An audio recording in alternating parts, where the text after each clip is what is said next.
मैं भागवत गीता के पहले अध्याय के 44वें और 45वें श्लोक की व्याख्या पढ़ रही हूँ। अगर वीडियो अच्छी लगे तो वीडियो को लाइक करें और चैनल को सब्सक्राइब करें, और कोई सुझाव हो तो कमेंट बॉक्स में कमेंट करें। व्याख्या। भगवान ने मनुष्य को विवेक दिया है, नया कर्म करने का अधिकार दिया है, अतः यह कर्म करने में अथवा न करने में, अच्छा करने में अथवा मंदा करने में स्वतंत्र है। इसलिए इसको सदा विवेक विचार पूर्वक कर्तव्य कर्म करने चाहिए। परंतु मनुष्य सुख भोग आदि के लोभ में आकर अपने विवेक का निरादर कर देते हैं और राग द्वेष के वशीभूत हो जाते हैं, जिससे उनके आचरण शास्त्र और कुल मर्यादा के विरुद्ध होने लगते हैं। परिणाम स्वरूप इस लोक में उनकी निंदा, अपमान, तिरस्कार होता है और परलोक में दुर्गति, नरकों की प्राप्ति होती है। अपने पापों के कारण उनको बहुत समय तक नरकों का कष्ट भोगना पड़ता है। ऐसा हम परंपरा से बड़े बूढ़े गुरुजनों से सुनते आए हैं। मनुष्याणाम पद में कुलघाती और उनके कुल के सभी मनुष्यों का समावेश किया गया है, अर्थात कुलघातियों के पहले जो हो चुके हैं उन का अपना और आगे होने वाले का समावेश किया गया है। संबंध। युद्ध से होने वाली अनर्थ परंपरा के वर्णन का खुद अर्जुन पर क्या असर पड़ा, इसको आगे के श्लोक में बताते हैं। 45वें श्लोक की व्याख्या। ये दुर्योधन आदि दुष्ट हैं, इनकी धर्म पर दृष्टि नहीं है, इन पर लोभ सवार हो गया है, इसलिए ये युद्ध के लिए तैयार हो जाएं तो कोई आश्चर्य की बात नहीं है। परंतु हम लोग तो धर्म अधर्म को, कर्तव्य को, पुण्य पाप को जानने वाले हैं। ऐसे जानकर होते हुए भी अनजान मनुष्यों की तरह हम लोगों ने बड़ा भारी पाप करने का निश्चय विचार कर लिया है। इतना ही नहीं, युद्ध में अपने स्वजनों को मारने के लिए अस्त्र शस्त्र लेकर तैयार हो गए हैं।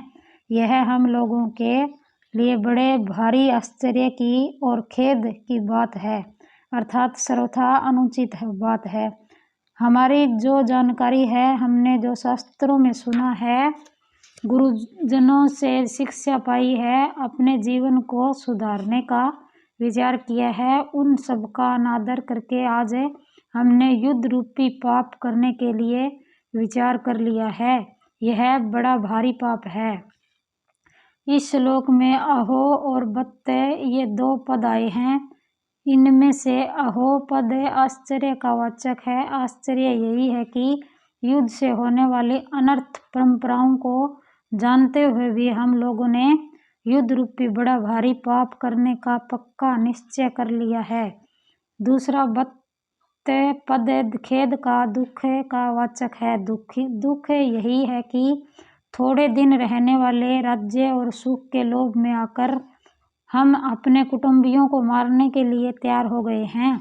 पाप करने का निश्चय करने में और स्वजनों को मारने के लिए तैयार होने में केवल राज्य का और सुख का भोग लोभ ही कारण है। तात्पर्य है कि अगर युद्ध में हमारी विजय हो जाएगी तो हमें राज्य वैभव मिल जाएगा, हमारा आदर सत्कार होगा, हमारा महंता बढ़ जाएगी, पूरे राज्य पर हमारा प्रभाव रहेगा, सब जगह हमारा हुक्म चलेगा, हमारे पास धन होने से हम मनचाही भोग सामग्री जुटा लेंगे, फिर खूब आराम करेंगे, सुख भोगेंगे। इस तरह हमारे पर राज्य और सुख का लोभ छा गया है, जो हमारे जैसे मनुष्यों के लिए सर्वथा अनुचित है। इस श्लोक में अर्जुन यह कहना चाहते हैं कि अपने सद विचारों का, अपनी जानकारी का आदर करने से ही शास्त्र, गुरुजन आदि की आज्ञा मानी जा सकती है। परंतु जो मनुष्य अपने सद्विचारों का निरादर करता है, वह शास्त्रों की, गुरुजनों की और सिद्धांतों की अच्छी बातों को सुनकर भी उन्हें धारण नहीं कर सकता। अपने सद्विचारों का बार बार निरादर तिरस्कार करने से सद्विचारों की दृष्टि बंद हो जाती है। फिर मनुष्य को दुर्गुण दुराचार से रोकने वाला है ही कौन। ऐसे ही हम भी अपनी जानकारी का आदर नहीं करेंगे तो फिर हमें अनर्थ परंपरा से कौन रोक सकता है, अर्थात कोई नहीं रोक सकता। यहाँ अर्जुन की दृष्टि युद्ध रूपी क्रिया की तरफ है। वे युद्ध रूपी क्रिया को दोषी मानकर उससे हटना चाहते हैं, परंतु वास्तव में दोष क्या है, इस तरफ अर्जुन की दृष्टि नहीं है।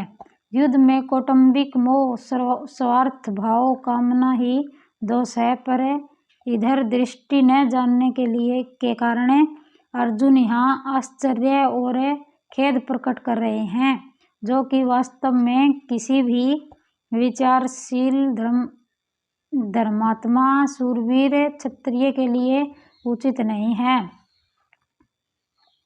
अर्जुन ने पहले 38वें श्लोक में दुर्योधन आदि के युद्ध में प्रवृत्त होने में, कुलक्षय के दोष में और मित्रद्रोह के पाप में लोभ को कारण बताया, और यहाँ भी अपने को राज्य और सुख के लोभ के कारण महान पाप करने को उद्धत बता रहे हैं।